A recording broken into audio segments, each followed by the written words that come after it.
Nag-aayos yung damo. Yan. Yan guys, ice. Kasi sobrang lamig. Nabasa na yung sapatos ko.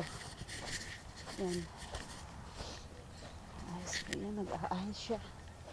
Yan guys, oh. Nag-aayos. Exercise tayo guys. Lakad lang tayo para matanggal yung ano, yung taba-taba natin. So yan guys, sobrang lamig. Grabe. Tingnan mo yung ano ko guys, yung hininga.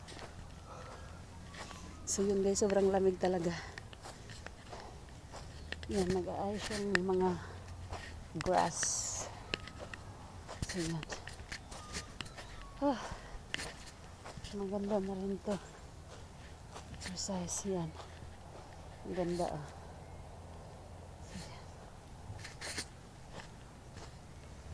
yan. Yan.